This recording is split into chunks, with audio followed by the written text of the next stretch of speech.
Welcome back to the channel, guys. Today we're going to be talking about the small details.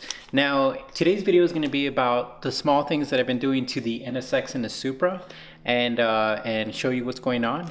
If you watched the past video about the modification plans, those are the big plans, but I'm going to talk about some of the stuff that's in between. So let's go ahead and get started. The first thing we're going to be doing is we're going to be talking about the license plate bolts on the car itself. The ones that are installed there right now, they're just normal, original factory, pretty basic ones. What we're going to be replacing with is some bolts from Dress Up Bolts. Now, this company is pretty cool. They make titanium bolts in all sizes and shapes and everything and colors. And I really like this company because they make a good product.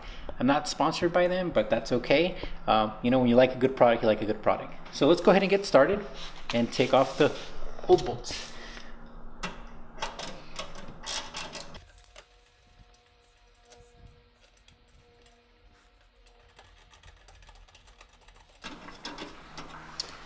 All right, here's one so far. If we can look at the pretty much how they look different. Let's go ahead and do the other one to get the whole entire view.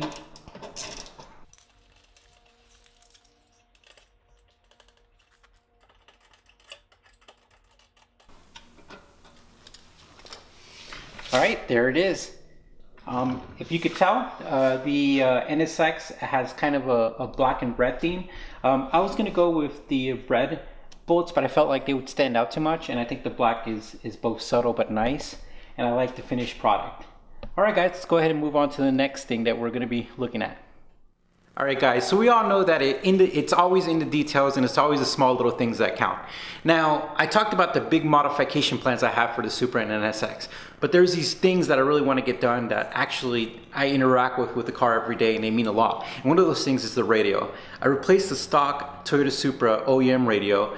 This one came with the premium sound, which has a factory amp and everything in there. I replaced that with a Kenwood single DIN radio, and it sounds good, but it's missing that bass. That I like to have that nice solid bass.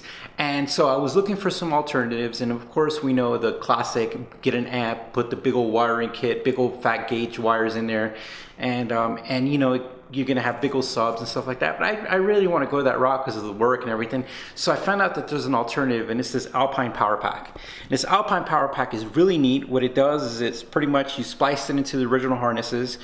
They do come with adapters, and they do come with plug and play ready for Alpine radios, but I have a Kenwood, and ultimately what I did is I spliced them in there. But this power pack, what it does is it runs off of 15 amp, and if your car system can run off 15 amp and above, then what you get ultimately is you get this power pack provides 45 watts of RMS, so it gives it that nice punch that you're looking for. Excellent reviews. Everybody says that it makes the radio system sound like it's supposed to, and especially for a car of this year, it kind of brings it up where most cars now have built-in amps, and they sound pretty decent from the factory. So what this now does is it helps that do that.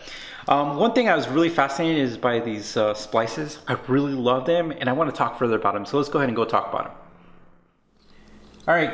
So this amp is pretty cool, but what I wanted to show you is these little splice connectors. And I think they're really cool. I've tried to purchase them somewhere else other than Crutchfield, but I bought these from Crutchfield, and this is how it works. It makes everything so much easier. So you twist or braid, whatever word you want to use.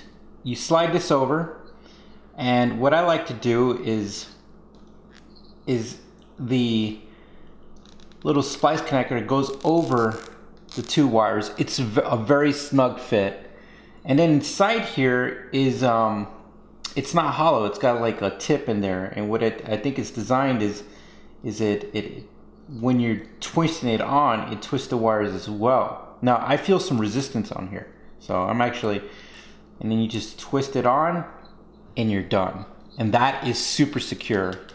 And I think it's a really neat, simple way to do it compared to, putting a connector and then heat shrinking it. All right, guys. Today we're going to be removing the gauge cluster from the Supra. I'm really excited about this. I've been wanting to do this for a long time, actually for years. I'm sending it off to Stu Hagen. He's really well known. He does an amazing job with gauge clusters, and I'm talk to him and I'm gonna send it off. But before I send it off, I wanted to do a quick video of how it looks right now, stock 94 twin turbo Supra, and let's go ahead and check it out. All right, guys, those are the stock gauges. Let's go ahead and go through the brightness just so you can see. All right, and that's full bright. So let's go ahead and check out these gauges. All right, so here it is, guys. Now I'm gonna remove it, and hopefully next time, the next video you'll see is the new ones, and I'm really pumped up. All right, guys. So I want to take a quick moment to show you some of Stu Hagen's work. He's been doing gauge clusters for a couple of years now, for a while, and the Supra community loves his work. I love his work. I think he's an artist. He's done gauge clusters all over the world, which is pretty cool. And so I wanted to pull up a few examples from his Facebook page and show them to you. So go ahead and enjoy them, and here they are.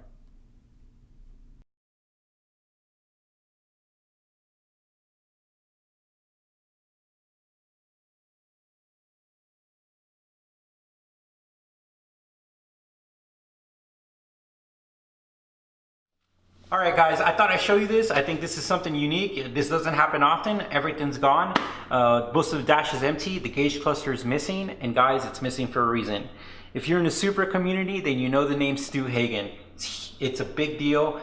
Just shipped off my gauge cluster, and it should be back in a couple of weeks. I'm really excited. While I took that out and had to dismantle some of the things, I decided that that's a good time to do the power pack that I just showed you. So we're getting some stuff done. It's really exciting, and I look forward to see how everything comes out. All right, guys, we're gonna end our video today on this small note.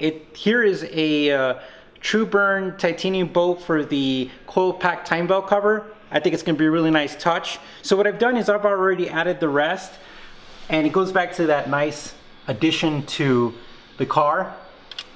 I'll show you how it goes. All right, pretty simple. You just put it in there, make sure it's tight, and you're done. I love the contrast. There's a little bit of green in the true burn, and it's great.